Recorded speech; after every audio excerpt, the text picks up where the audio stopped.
இன்றைக்கு தமிழக வெற்றி கழகமாகட்டும், கடைசி நேரத்தில் கூட நம்முடைய அனைத்து இந்திய அண்ணா திராவிட முன்னேற்ற கழகத்திலே கூட்டணி அமைப்பதற்கு அவர்கள் தயாராக இருந்த போதும் நாங்களும் சென்று அவருடன் கூட்டணி வைத்தால் நம்ம மிகப்பெரிய வெற்றியை பெறலாம் என்று சொன்னபோது எங்களை எல்லாம் எடுத்தெறிஞ்சு பேசிவிட்டு, எனக்கு தெரியும் உனக்கு என்னப்பா தம்பி தெரியும், உனக்கு எனக்கு தெரியும், நான் பார்த்துக் கொள்கிறேன், நீங்கள் போங்கள், 200 தொகுதியிலே நாம் வெற்றி பெறுகிறோம், நான் சர்வே எடுத்து விட்டேன் சொன்னாரே கோட்டம். இதுவரை அந்த சர்வே என்ன என்பதை எந்த நிர்வாகிகளுக்கும் காட்டதில்லை. எந்த மாவட்ட என்ன சொன்ன ஒரு சர்வே எடுத்தால் இப்போ என்னுடைய விழுப்புரம் மாவட்டத்தில் எடுக்கிறார். எதுக்காக சர்வே எடுக்கிறோம்? எங்கே பலமாக இருக்கிறோம், எங்கே பலவீனமாக இருக்கிறோம், எங்கே பணியாற்ற வேண்டும் என்பதற்காக எடுக்கிறோம். அப்ப அது எங்களிடம் பகிர்ந்தாதானே இந்த பகுதியிலே உங்களுக்கு பலமா இருக்கிறது, இந்த பகுதியில் பலவீனமாக இருக்குது, இதை போய் பாருங்கள் சொன்னாதான் எங்களுக்கு தெரியும். அதை தாம் பாக்கெட்டுக்குள்ளே வைத்துக் கொண்டு யாரை வைத்து எடுத்தார்?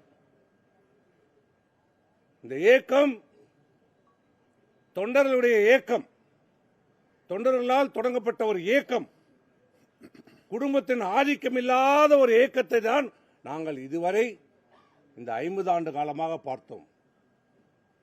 என்றைக்கு இவரை கழகத்தினுடைய பொதுச் செயலாளராக தேர்ந்தெடுத்தோமோ அன்றைக்கே இது ஒரு குடும்பத்தின் பிடியிலே சென்று விட்டது.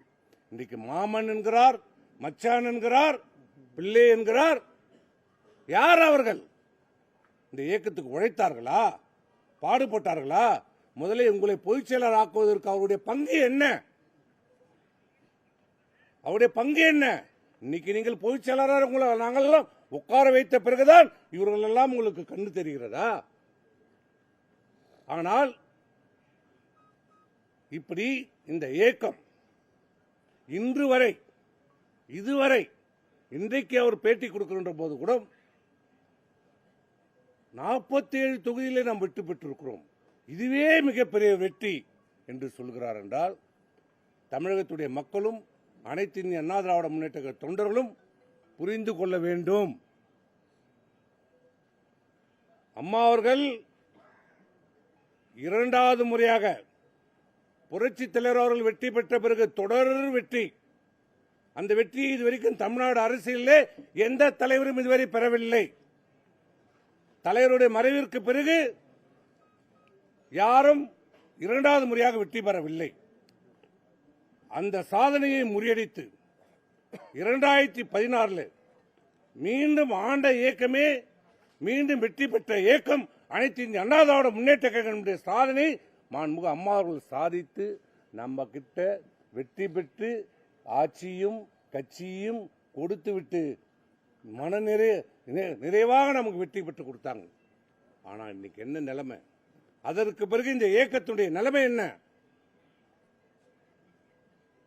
அந்த வெற்றி கோட்டை நம்ம நெருங்க முடிந்ததா? 12 தேர்தலில் 20%, 19%, 21 தேர்தலில் 65 இடங்கள் அதிமுக, 24 பல தொகுதியிலே டெபாசிட் எழுந்திருக்கிறோம். அதிமுக சரித்திரத்திலே முதல் படு தோல்வி 2024 தேர்தலிலே பல தொகுதியிலே டெபாசிட் எழுந்திருக்கிறோம். 3வது இடம் சென்றோம். அப்போதும் புரிந்து கொள்ளவில்லை. சொன்னோம்.